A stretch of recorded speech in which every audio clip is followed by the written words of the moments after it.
ভাইটি দাদাসকলক মই ধন্যবাদ জ্ঞাপন কৰিছোঁ। তেওঁলোকে আমাৰ এই খেলখনৰ যিটো প্ৰচাৰ অভিযান ৰাখিছে বহুত ভাল লাগিছে আৰু আমাক যথেষ্ট সহায় কৰিছে। আৰু আমাৰ যিটো মই জনাওঁ যে আমাৰ ডকুৱা ডাইনামিক যুৱ সংঘৰ সৌজন্যত এইবাৰ আমাৰ তৃতীয় বাৰ্ষিক দিবানৈশ টেনিছ বল ক্ৰিকেট প্ৰতিযোগিতাৰ আয়োজন কৰিছোঁ আমি। আৰু আমাৰ খেলখন আৰম্ভ হ'ব 26 ডিচেম্বৰ, 27 ডিচেম্বৰ আৰু 28 ডিচেম্বৰ। 26 ডিচেম্বৰত আমাৰ উদ্বোধনী অনুষ্ঠান আছে। উদ্বোধনী অনুষ্ঠানত আমাৰ কিছুমান সাংস্কৃতিক অনুষ্ঠান থাকিব আৰু তাৰপিছত আমি ফাৰ্ষ্ট মেটচখন আৰম্ভ কৰিম। আৰু আমাৰ 28 ডিচেম্বৰত আমাৰ কিছুমান সাংস্কৃতিক আৰু সম্বৰ্ধনা অনুষ্ঠান থাকিব আৰু লগতে অসমৰ জনপ্ৰিয় গায়িকা দীপানিতা ডেকাৰ সংগীত অনুষ্ঠান থাকিব আৰু বেলেগ বেলেগ অনুষ্ঠান আমাৰ তাৰে লগত সংগতি ৰাখি থাকিব। গতিকে মই সমূহ অসমবাসী ক্ৰীড়াপ্ৰেমী ৰাইজৰ সহায় সহযোগিতা বিচাৰি কামনা কৰিছোঁ। আৰু মই এই চকতে জনাওঁ যে আমাৰ এই খেলখনত যথেষ্ট ভিৰ দেখা যায়।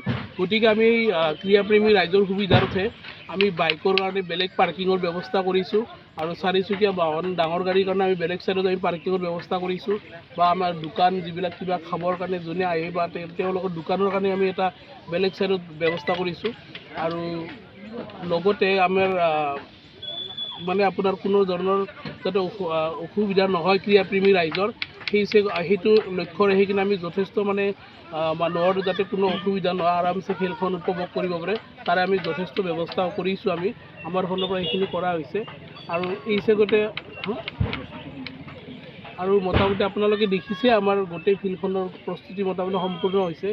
গতিকে মই এইটোৱে আশা ৰাখিছোঁ গোটেই ক্ৰীড়াপ্ৰেমী ৰাইজে আহি কিনে আমাৰ খেলখন উপভোগ কৰিবলৈ আমি আমাৰ যিখিনি সুবিধা কৰিব লাগে আমি সুবিধা কৰি ৰাখিছোঁ। অহাকালি 32টা দলৰ 32টা দলৰ অংশগ্ৰহণ কৰিছে। আৰু আমি টোটেল দল 50টা দলক আমি অংশগ্ৰহণৰ সুবিধা দিম। কাৰণ আমাৰ বহুতো সংগীত অনুষ্ঠান থাকে আৰু লগতে আমাৰ সম্বৰ্ধনা অনুষ্ঠান থাকে। গতিকে আমি 3 দিনত খেলখন শেষ কৰিব লাগিব। গতিকে আমি 50টা দলতকৈ বেছি দল আমি অংশগ্ৰহণ কৰিব নোৱাৰিম। কিমান অভাৰৰ খেল হ'ব? আমি খেলবিলাক 5 অভাৰ বা 4 অভাৰ এনেকুৱা মিলাম আৰু কাৰণ আমি সময়ৰ প্ৰতি লক্ষ্য ৰাখি খেলখনৰ অভাৰটো আমি ডিচাইড কৰিম। আৰু আমাৰ প্ৰথম পুৰস্কাৰ থাকিব এইবাৰ বিজয়ী দলে পাব 2 লাখ টকা আৰু বিজেতা দলে পাব 1 লাখ টকা। আৰু খেলৰ টুৰ্ণামেণ্টৰ গোটেই খেলখনৰ শ্ৰেষ্ঠ খেলুৱৈজনে তেওঁ 30,000 টকা পাব। আৰু ফাইনেল খেলৰ যোনটো শ্ৰেষ্ঠ খেলুৱৈ হ'ব ফাইনেলৰ তেওঁ 10,000 টকা পাব। আৰু এটা আমি কি ৰাখিছোঁ প্ৰতিখন খেলৰে শ্ৰেষ্ঠ খেলুৱৈজনে 1,000 টকা আৰু ট্ৰফি এটা পাব। গায়িকা অসমৰ দীপানিতা ডেকা থাকিব। আৰু লগতে আমাৰ যিজন IPLত ডিজে পৰিৱেশন কৰে তেওঁ আমি গোটেই 3জনে ৰাখিছোঁ তেওঁক। আৰু লগতে বেলেগ বেলেগ আমি ডেন্স কিছুমান থাকিব আৰু আমাৰ এটা জুবিন গাৰ্গৰ শ্ৰদ্ধাঞ্জলি অনুষ্ঠান এটা ৰাখিছোঁ আমি। এই চেগতে আমি আমাৰ এই কোণাটো পিটছৰ লেফ্ট ছাইডত আমি অলৰেডি এটা কোচিং চেণ্টাৰৰ আয়োজন কৰি আছোঁ, অলৰেডি কাম কৰি আছোঁ। আমি এই খেলখন কমপ্লিট কৰি আমি সেই কোচিং চেণ্টাৰটো আমি ষ্টাৰ্ট কৰিম।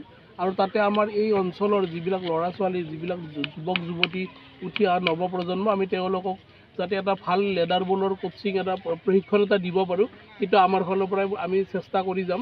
আৰু তাৰে প্ৰতি লক্ষ্য ৰাখি অলৰেডি আমি কোচিং চেণ্টাৰটো এই নেক্সট মান্থত আমি ষ্টাৰ্ট কৰিম।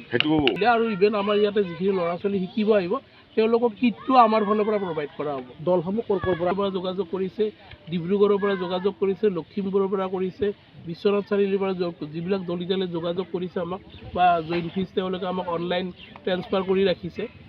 জইন ফিজ কিমান আছে? 3,500 টকা। কিমানজন খেলুৱৈ খেলিব পাৰিব?